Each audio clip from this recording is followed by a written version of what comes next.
Hello guys, welcome to this episode of Unravel, and we continue in the series of the anatomy of poverty part 2.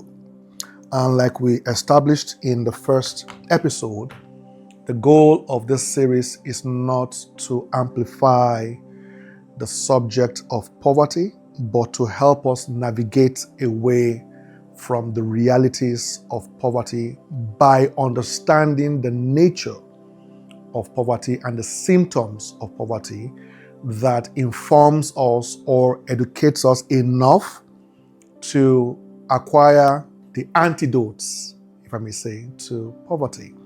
And we began by establishing the fundamental nature of poverty or financial freedom.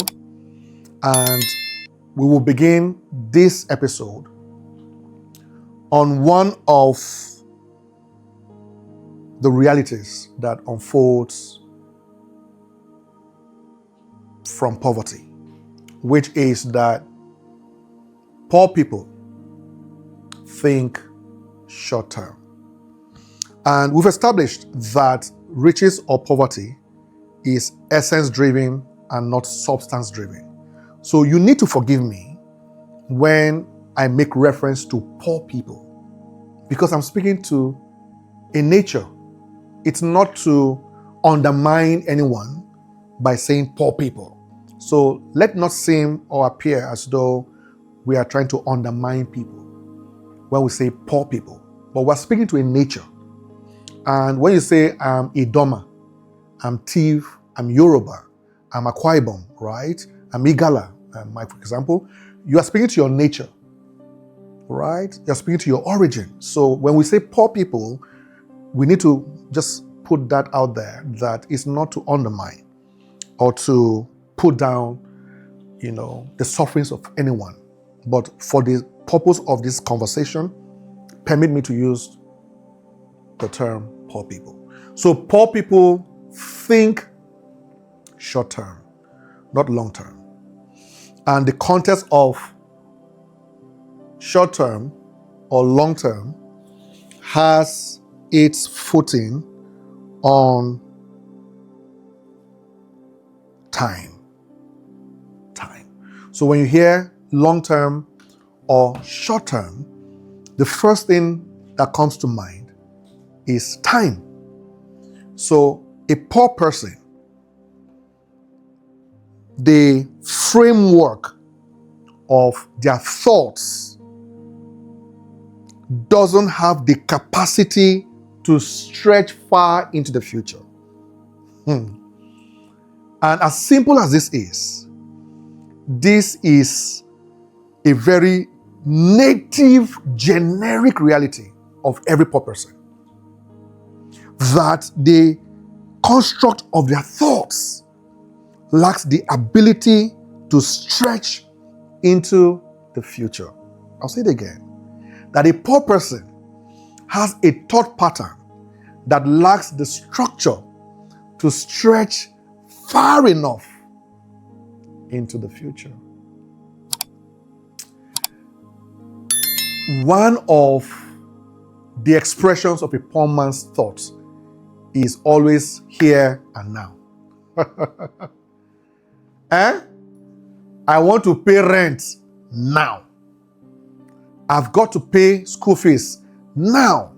Now, let me say this. A thing about a poor person that we all hate to talk about is that poverty naturally makes you selfish. Many times, we will rather describe rich people as selfish people because that seems to make us feel better, to pull down people who are comfortable, to say or to think that the reason why they are comfortable is because they are self-driven. I can't think of a group of people who are selfish as poor people. And I say that with all sense of respect. And I will explain. So before you pull out the guns, just give me a minute. When a rich man has an income, he has to pay the fees of his kids. and in many cases, sometimes the fees of his relatives. He's paying salaries for maybe like 10 workers, 20 workers, sometimes 100 workers. And every staff probably has a family. So invariably, if you pay for 100 workers' salary, you're probably fending for 200 people, if you know what I mean. If you pay for 10 people in your staff strength, you're probably funding 20 or 30 people. So a poor person needs to think about how they feed. A rich person, I beg your pardon, must think about how they feed, how his children fare, and also how his workers fare. A poor person is always thinking about his next meal and the next meal for his children and his children alone. Please, who is selfish in this regard? I get what I'm saying now. So I'm not saying that to insult their suffering or to take for granted the suffering of a poor person. I'm just saying that what poverty does to a person is by nature make you selfish because you are perpetually in a survival mode. What can I eat? What will my children eat now? A prophet went into the house of a widow and asked the widow, I want a drink of water. As you are about it, please make me bread. I'm hungry. She said to the prophet that, okay, the thing I have left is just enough. That's the word of the poor man. What I have is just enough for me and my son. Now this is short-term thinking. I hope you get this. Me and my son, we eat this and die. So really, if you are a long-term thinker, you won't make that statement. If the inevitable end of eating that bread is still death, you have not changed it by giving the bread to the prophet. Rather, you have created a prospect that maybe this prophet could give me something else in the future, or my good deed can count for something else in eternity. Since if I'm going to eat this bread with my child and just die, let me just give it to the man to eat now.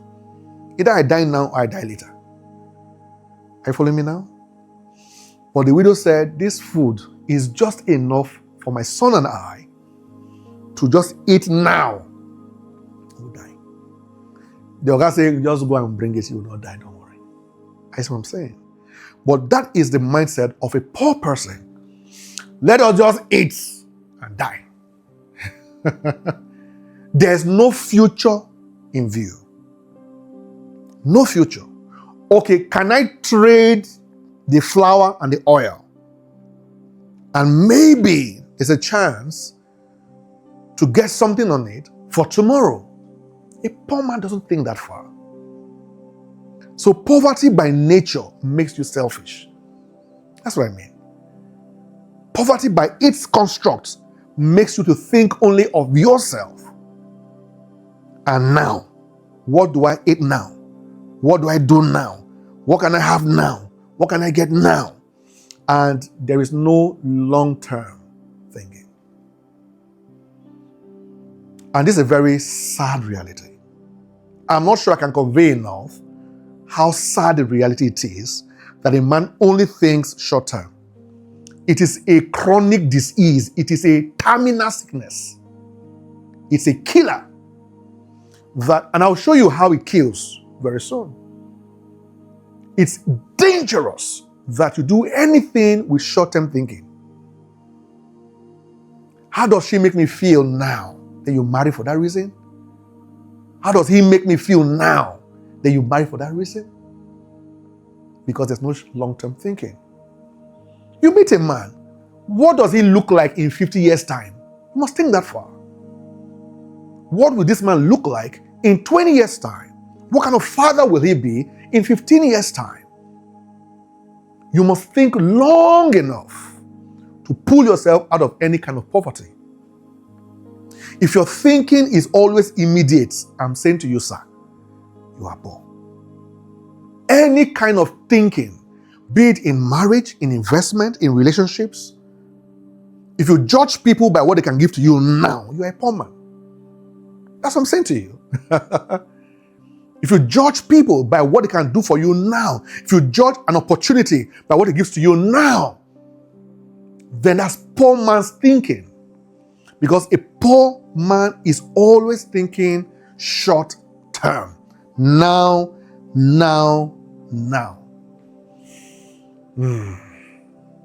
I know I said that our nature is designed for riches, but the system to which we are born into provokes poverty. I know you don't believe me, so let me explain. Adam and Eve were positioned in paradise, supposedly, right? But in paradise, they encountered a serpent, an agent. And the agent began to have a conversation with them. Now, the agent began to suggest poverty thinking. The instruction was that you have this forever. This paradise is yours forever. The only thing is that this tree, don't eat of it, however sweet it is. But I'm giving you all kinds of meat. I'm giving you all kinds of plants. Is that the story? Am I correct? You have all manner of animals for meat. You have all manner of trees for plants. Eat of any of them except this one. To keep this into the future, don't eat of this fruit. Then one bros came and said, did Oga say, if you eat this thing, you will die? He said, no, you will not really die. But your eyes will be open now. You can see clearly. What else do you want to see beyond the prospect of an established future? And he gave them a proposal that can appeal to a short-term satisfaction. And they bought into it. So they now bought into the first transaction of poverty. If they had thought long enough, generations to come, how would they benefit from this paradise? If I can avoid this one fruit and secure the future of my children's children, if they had thought about that in that moment, do you think they would have had that fruit? I don't think so.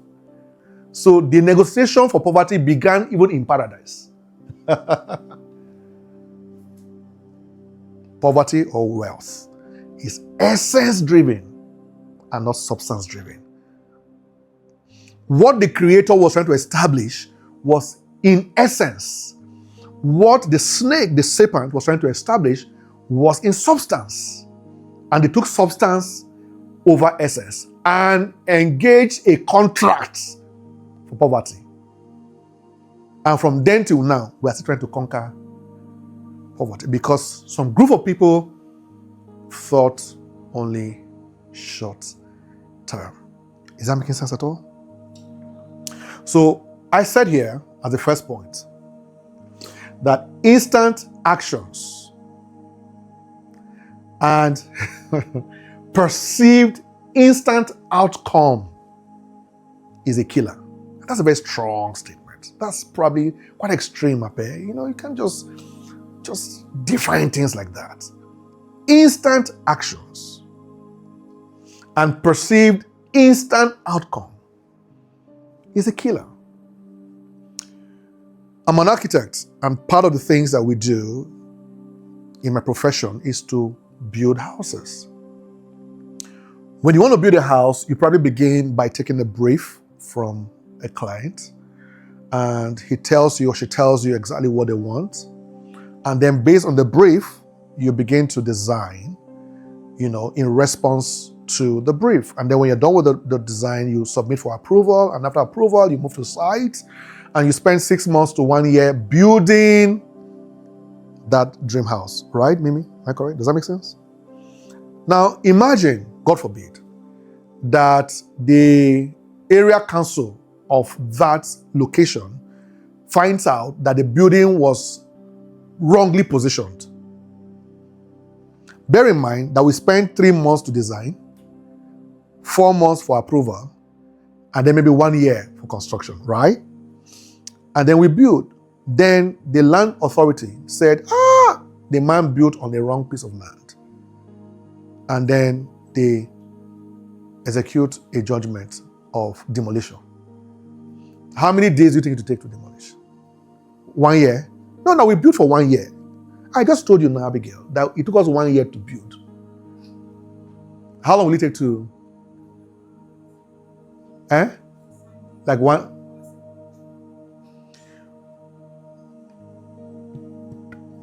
Great outcomes that are results of instant actions are usually tilted towards destruction. That's what I'm trying to say to you. You didn't get it. If you really want a great outcome that is a result of an instant action, it usually tends towards killing or destroying. The same thing I just told you now plays into life. A man is born into a family. A woman is born into a family. Lives 50 years of their lives on earth. How many years does it take to point a trigger on that person and kill that person? Just 2 seconds. So many times that we are pursuing instant actions, instant outcome, we are tilting towards destruction. The only thing you can really achieve instantly, most times, is to pull down. Pull down a good thing. Pull down a good thing. What you have labored for years. When you want to build a good thing, it takes time. But when you want to pull it down, it's instant. But we want to build things instantly and then destroy bad habits progressively. They say, stop smoking this terrible thing. You say, I need 5 years. I need 5 years. Okay, come out of poverty. You want it to be done in 1 hour. Isn't it a flip of the realities? So, instant outcome is a key distraction of our generation. We want to make money quickly. We want to become popular quickly. We want a happy home overnight. We want great children overnight. Everything must be instant. And fast food science does not work in life. Fast. So this is a major killer across board. You want instant promotion. You just came. But you want instant promotion. And what gives birth to this is short-term thinking. There must be a reason why it takes 9 months to carry a child in a womb. There must be a reason why. There must be a reason why there are no shortcuts to building skyscrapers. You must follow the science of construction. Otherwise, as fast as the building goes up, it's as fast as it goes down. However much you want a decent house, you must wait it out long enough to build the standard. And that standard takes time and process and procedures and labor and work and teamwork. But if you have short-term thinking, you can't give in to that. Number 2 is that today drives its relevance from the possibilities it unlocks tomorrow. The relevance of each day, like today, is not in today. That's what I'm trying to say to you. Oh, you didn't get it. Today is not important because of today. It doesn't make sense to you? Today is not important. Just like you are not important because of you. There are things that are bigger than you, beyond you, that you derive your relevance from. If those things do not exist, you are not relevant. Right? Yes. So in the same light, if we understand the essence of today, then it will help us to begin to kill our drive towards short-term thinking. Because today in itself, even the today you want to use, is not meant for today. Today doesn't have relevance in itself. The relevance of today was in yesterday. You know what I'm saying? Yesterday came, so that today can have essence. Is that making sense to you? You want to ask a question? Today derives its relevance because today is the seed of the possibilities that unlocks tomorrow. That's what today is. For those of you who are writing, today is the seed that unlocks the possibilities of tomorrow. So when you are in today for today, you are in error. Because even today is not meant for today. The actual essence of this day is beyond this day. The real value of every day is in the future it can give birth to. And the potency comes from what you seed into that day. And one of the ways to judge the potency of your seed planted into the day is how far can it travel. Right? Yes. So if whatever you are doing today isn't unlocking possibilities tomorrow, then you're in poverty. You're in poverty. And I keep saying, the poverty we describe here goes beyond money. We're saying poverty of the mind, poverty of the spirit, poverty of behavior, poverty of growth, poverty of value. If your today is not giving birth to possibilities into your tomorrow, then you are in poverty. If what you do today is good for today, then you are in poverty. That's what I'm saying to you. Yes. You don't have to worry about the future. That's scriptural, right? But whatever you do in this day must unlock possibilities for tomorrow. How you treat people today, how you talk today, how you dress today, even how you smell today, what you eat today must be done with the consideration of the possibilities that it unlocks for tomorrow. That is long-term thinking. I have 1,000 naira. What do I do with it?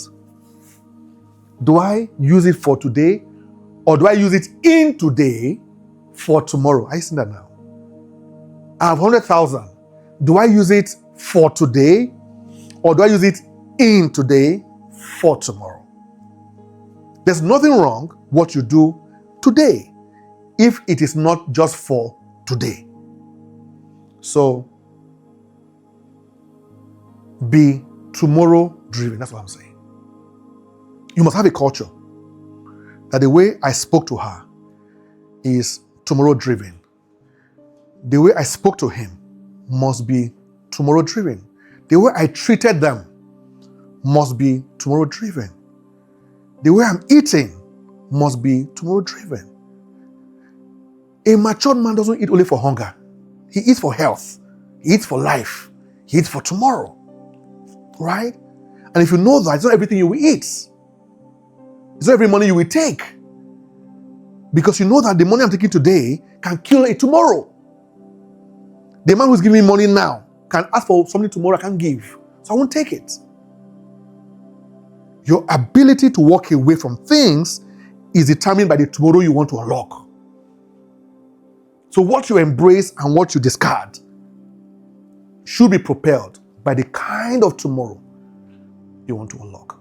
Number 3 here is the value of today's actions, which is pretty much what I just explained, must be measured by its future outcomes. That's what I just said. The value of today's actions must be measured by its future outcome. Once you can create this as a culture, we said something, I think, in the first episode about rituals and culture and reputation. If you can begin to provoke this mindset as a culture, that the values of my today's action, I will always measure it by the future outcome. What can it give birth to 20 years from now? What can it give birth to 10 years from now? 5 years from now? 3 days from now? 1 week from now?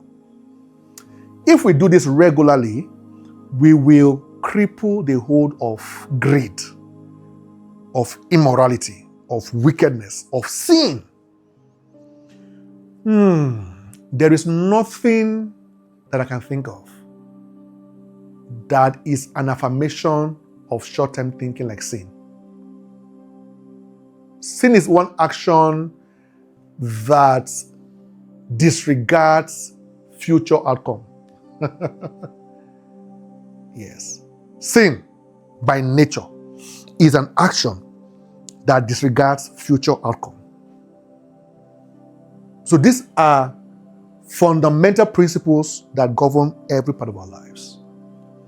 What is the value in your action today? That's a question to ask. To attain any kind of wealth, financial wealth, wealth in your relationship, in your workplace, with your boss or with your staff, what are the values of your actions today as will be measured by the outcomes in the future? And the outcome in the future here, I want to state here very clearly that the strength of wealth, of character, wealth of your life is how far into the future, not just that you act with prospects of value in the future outcome, but that you act with a distant future in view. What am I saying? It's important that the value of today's action has merit in the future outcomes. But I'm also saying that that future in question, the farther away it is, the stronger the value of your action now. Does that make any sense to you? Yes. So there are things you can do even right that can only stretch into tomorrow. It's a good thing. Like tomorrow. You did something today, but it has value in tomorrow.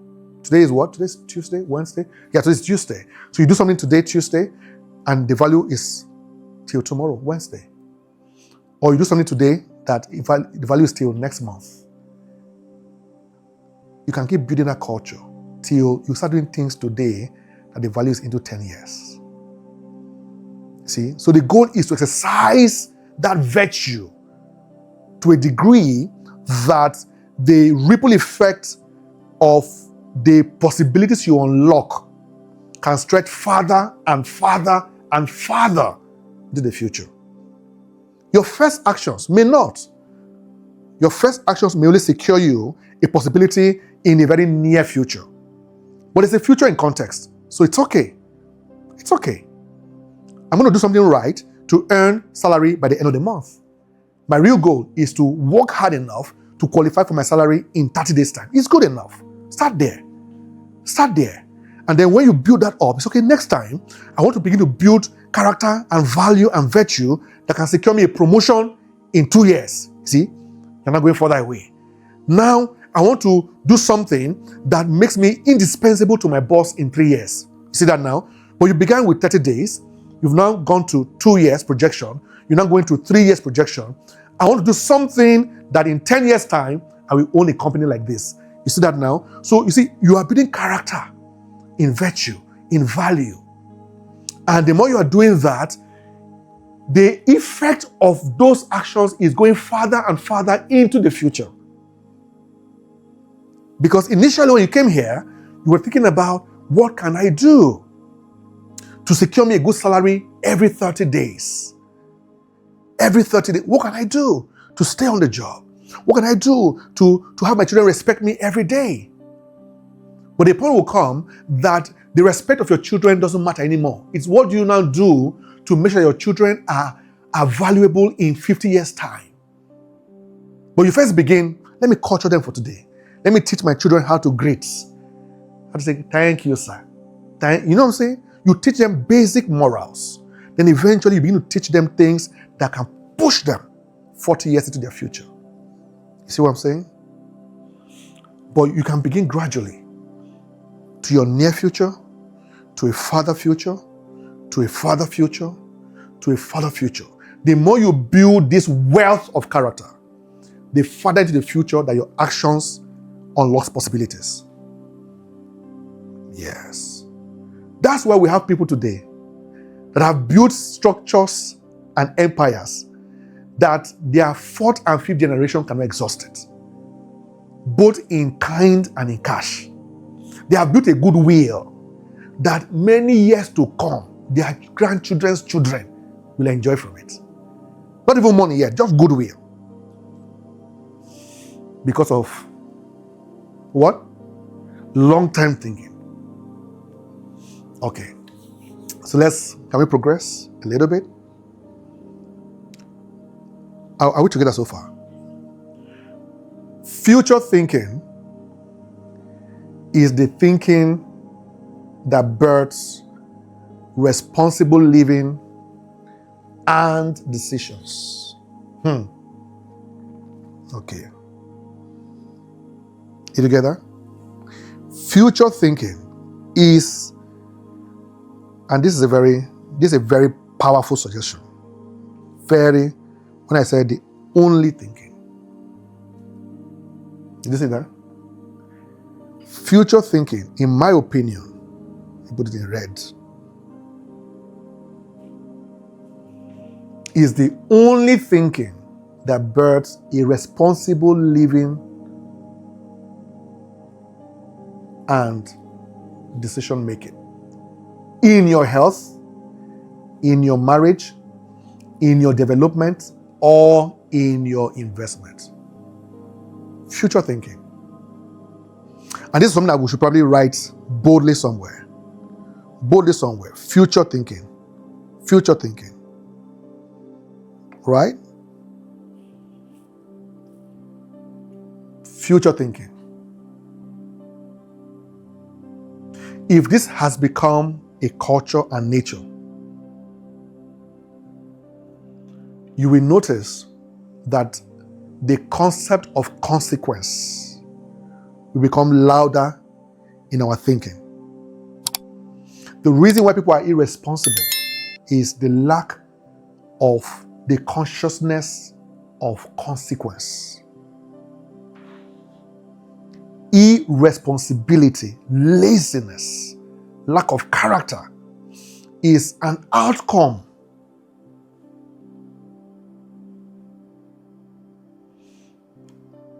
of the void of future thinking. There is no sense or consciousness of consequences. So when a person really thinks about the future and the merits of the future and the virtues of the future, by default, they tend to become more responsible. I was chatting with Mimi some days ago, and we're talking about greatness, right? Am I correct?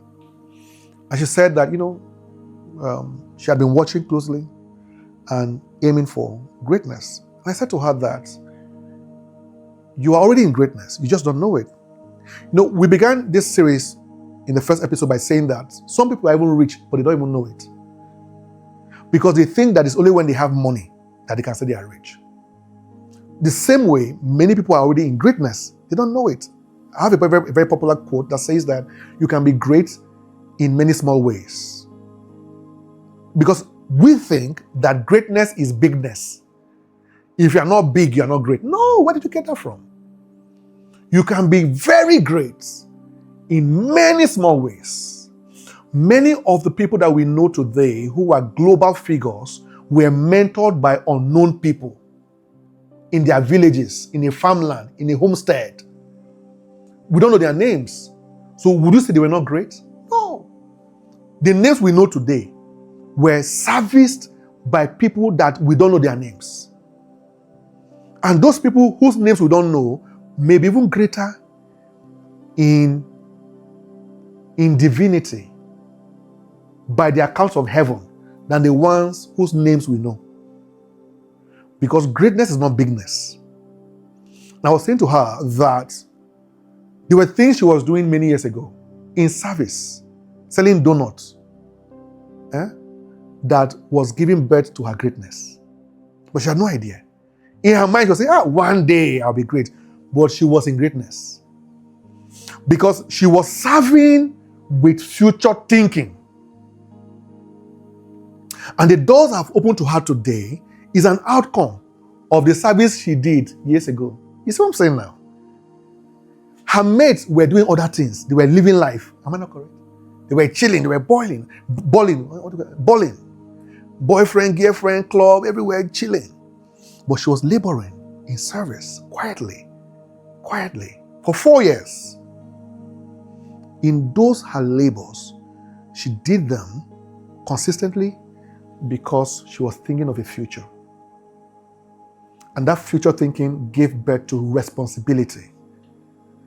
And it's impacting now on the convenience and the prospects of her life now. But it begins with future thinking.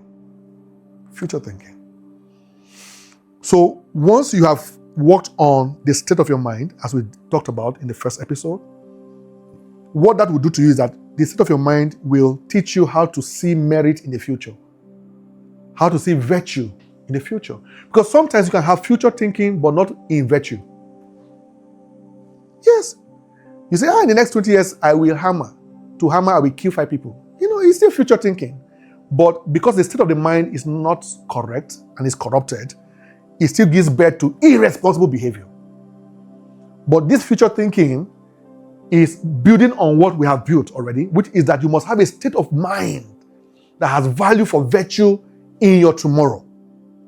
And then that can unlock health, unlock beautiful marriage, beautiful investments. But it begins with thinking far into your future. And even those who think into the future and still live wrongly, don't think far enough. See, that's why I said that the future is important, but the farther into the future you can think, the better. You must think far into the future. And for many of us who are people of faith, we think about the future in the context of time and eternity. Right? And that's how to be wealthy in God's way.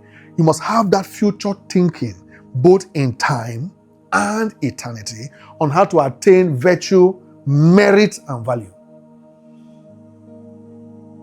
All right.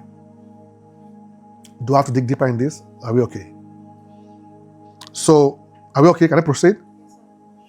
The next is, that's what I just said. How far into the future does your actions, your decisions, and your money reach? But this takes practice. This one, it takes what? Practice. You can't begin to aim too far into the future at the beginning of anything. You begin gradually. I'll give you a good example. A man comes to ask you out in marriage or to marry you. You will first want to look into the courtship first now. So before I even go far into marriage, I want to see the future we have in courtship for the next 1 year, right? And then based on that, we can now begin to stretch it now into marriage, which is now 50 years, 100 years, as the Lord keeps both of you. So when you begin to look far into the future, it's in phases. It's in phases. And sometimes it takes the culturing of your mind and the eyes of your mind to see further and further away. But when you begin, at least you start seeing maybe the first 1 year. Like Dami, you moved into Abuja, so you're not worried about the next 10 years first. It's how do I survive the first 1 year? When we did a series on circle of growth, which we'll probably teach again, we talked about survival, we talked about adaptation, we talked about thriving, and then we talked about outgrowing. So in the survival state, you don't normally think too far. And in every phase of your growth, you will first begin in survival. Even when you become a multi-billionaire, it doesn't really matter. Once you enter a new season in your life, you begin first with a survival phase. Then when you have now survived, you now start adapting. When you now adapt, you now start thriving. When you now start thriving, then you now outgrow, then enter a new phase and begin to survive again, and begin to adapt again, and begin to thrive again, and then you outgrow again. But survival is normal, it's expected. When you begin a new business, like we have here, for example, with our short-stay apartment, the first goal is to survive. How can we first just get enough money to pay salaries? How can we get new customers to come into our new business? It's survival. There's no projection of 20 years' time yet. No, let's just survive this first 1 year. Let's just survive the first 5 years. So in every phase of growth, we look first for survival. And when you think survival, you can't think too far. But the concept of survival is not always now-driven. Because the whole idea of survival is to grant you life to enter another possibility. So when you say that wild animals are trying to survive the dry season in the wild, it's not because they just want to eat now and die. No, they want to live long enough till the rains come again. Am I correct? So survival must be with the intention to stay long enough, to hold hard enough till you enter a flourishing season. So it is still with the mindset of future thinking, if you know what I'm saying. The concept of survival, unlike the thinking of poverty, of now, let me eat and die, is that I want to survive long enough, strong enough, let me just come out to a place where I can thrive, where I can be adapted to the system. All right? So, how far into the future does your action and your decision and your money reach? When you begin as an investor, you don't begin to invest thinking to reap 20 years' time. Because very, very long-term investments into the future requires big investments. And when you start as an investor, you can't start big sometimes. You have to start gradually. I want to buy garri, store and sell. I want to buy rice, store and sell.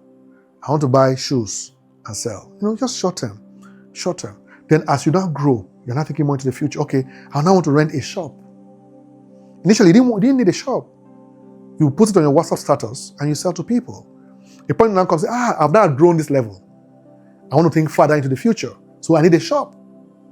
Then 3 years after I have the shop, you say, now we're big enough, I want to buy a shop. You see what I'm saying now? Then now, I don't want to buy from Onitsha anymore, I want to import from China. You see? So you're thinking further and further into the future. But it comes by practice.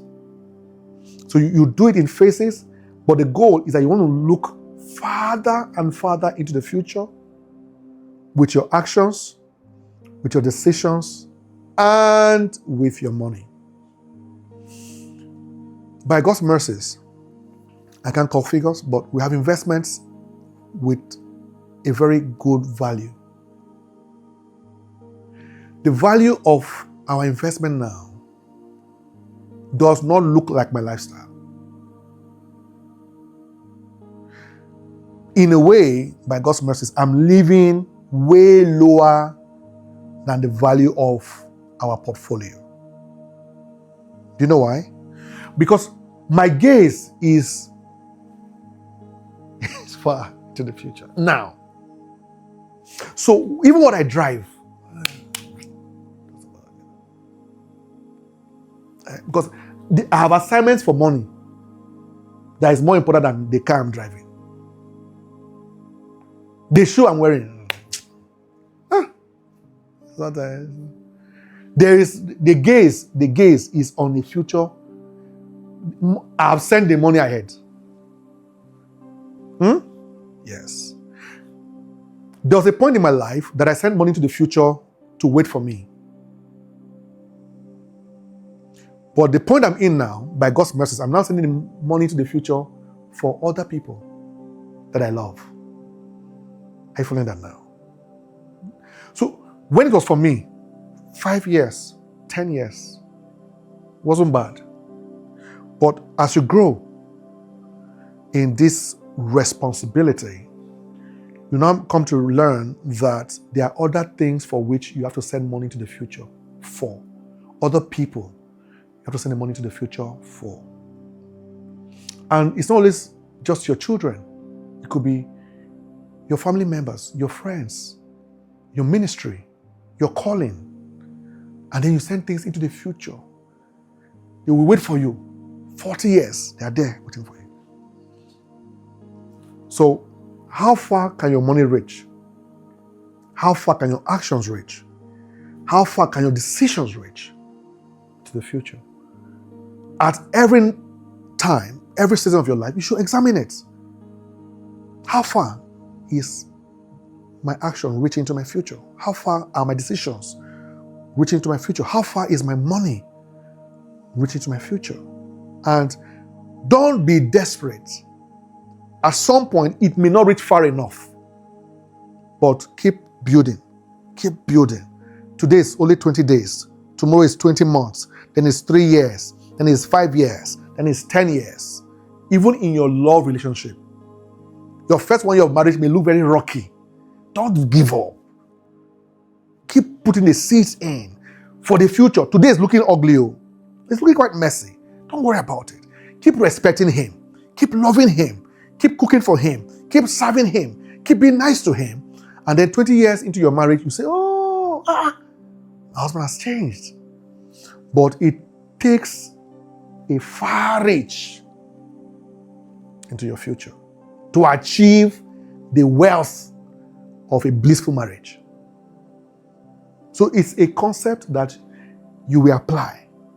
But how far into the future are your actions? Is something you analyze at different seasons of your life. On this note, the last point will be, which I've said before, short-term thinking. But I added something here.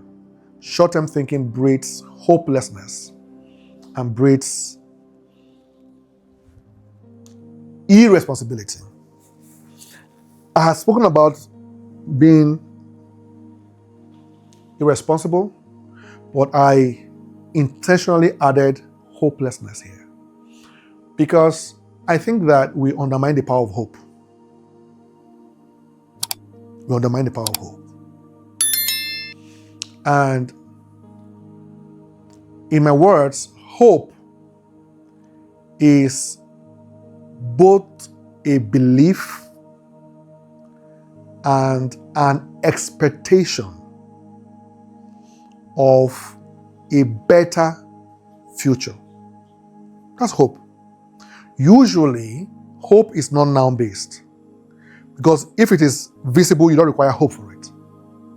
If I have this television set, I don't need to hope for it anymore. Hope is only required when I'm expecting to have it. Right? Then I need to engage hope.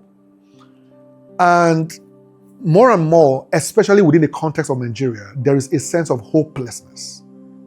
Like there's no need to even try because it will never work. And that can be traced to the suffering of the Nigerian people now.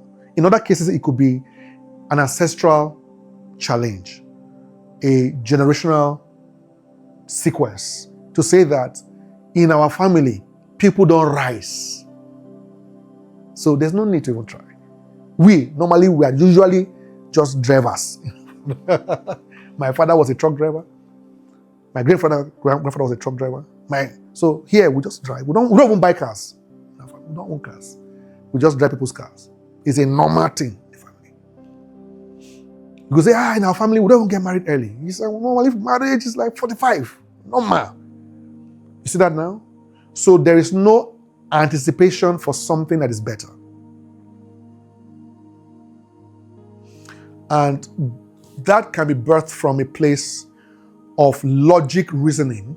I mean, logically, when you look at all the things that are playing out, I'm from a different state. In my state, good things don't happen to us.